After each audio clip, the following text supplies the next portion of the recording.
beaucoup plus dépendants du pouvoir en place, qui aussi se plaît à mieux les manipuler. Parce que dès qu'on envoie une injonction, c'est reçu maître. Le pouvoir se comporte en maître de ces chefferies, et ces chefferies n'ont aucune autonomie, ni à la base, pour pouvoir jouer leur rôle de plaidoirie vis-à-vis de l'État pour leur population. Le rôle fondamental de la chefferie se trouve alors hypothéqué. C'est pour cela que la chefferie a perdu de sa valeur, et aujourd'hui, nous ne sommes plus que des gens de soins de façade, nous sommes là pour pavoiser les grandes salles, et on est là comme des décorateurs. La chefferie a perdu donc de sa substance. Parce que si les gens sont autochtones, ils défendraient cette authenticité-là. Si les gens sont originaires, ils ont de la valeur à défendre, ils ont une originalité à défendre, ils ont un patrimoine à défendre, et ils ont une famille, une population à défendre. Mais lorsque c'est un étranger, si ça pète ici, il va se replier sur sa base arrière, qui est son lieu de provenance. Voilà à peu près pour ce qui est de la chefferie. C'est vrai que les Sogedo réclament, entre-temps, ils ont remis au point, comment on l'appelle, un chef religieux sur le trône, ils ont relevé le trône, mais ce n'est pas encore un chef, disons, de localité. Parce qu'entre les chefs, il y a des différences. Chez nous, on parle de Tchoufia, c'est un chef territorial. Et on parle de chef religieux ou trône, qui est le chef de trône.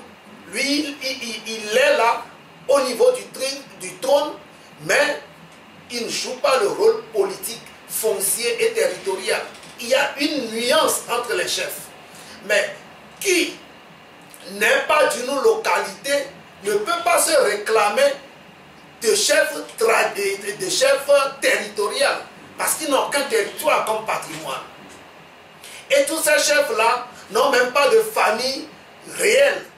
C'est des gens qui sont arrivés pour venir jouer le rôle de complémentarité. Ils n'ont pas de famille en tant que telle. Ils n'ont pas un clan qui soit là. C'est eux-mêmes qui sont en l'air. Ceci dit, la sphère de la chefferie est très réduite. Et cela ne peut pas leur permettre de jouer le rôle qui leur incombe. Voilà, Togui, aujourd'hui, le grand-père ou le vieux Mikézo n'est plus en vie. Ce problème refait surface. Ça ne risque pas de compromettre encore le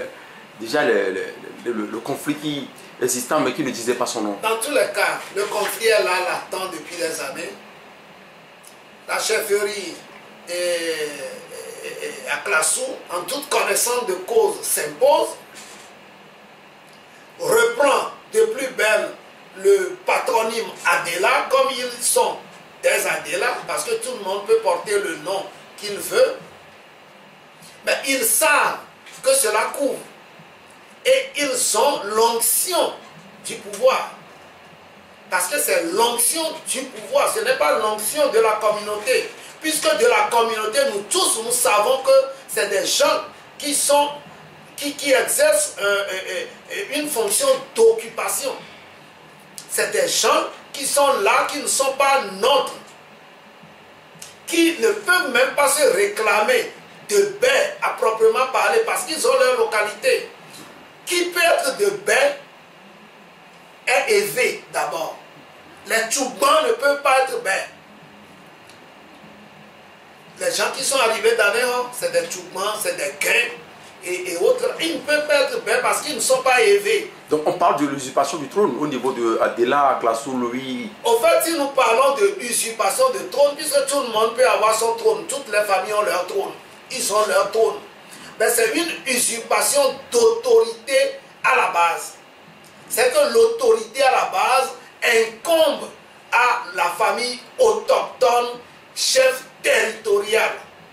Mais ils ne sont pas autochtones, ils ne sont pas chefs territoriaux. Mais ils exercent de l'autorité territoriale. Ils peuvent exercer une autorité de trône. C'est leur trône, c'est leur droit le plus absolu parce que toutes les familles ont leur trône. Mais il n'y a eu aucun trône ancestral là-bas.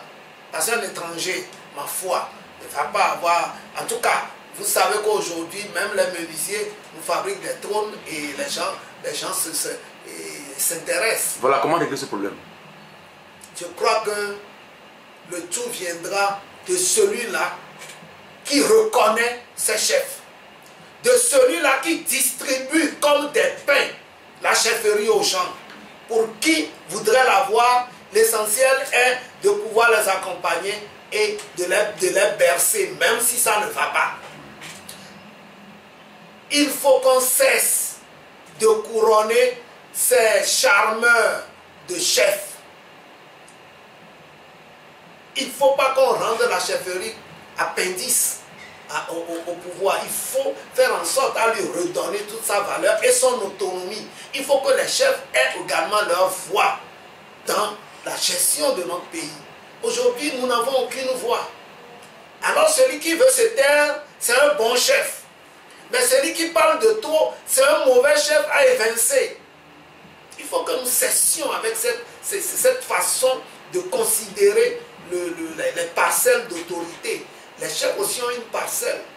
Mais la parcelle d'autorité que tu as s'exerce sur ton domaine et sur ta population de ressort.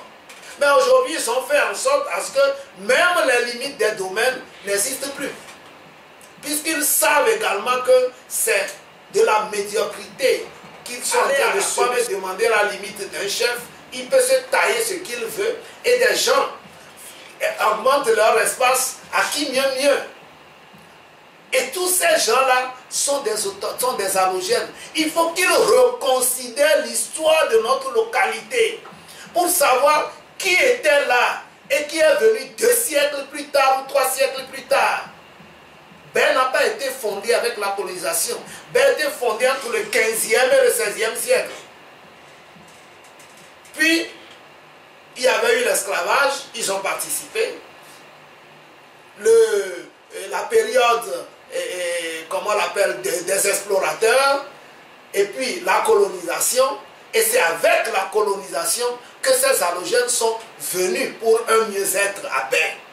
Et Ben était à l'aise avec ses cocotiers, ses maniocs, la chasse, et les bœufs, ainsi de suite. Aujourd'hui, nos anciens bouviers, les fils, les descendants de nos anciens bouviers sont également chefs.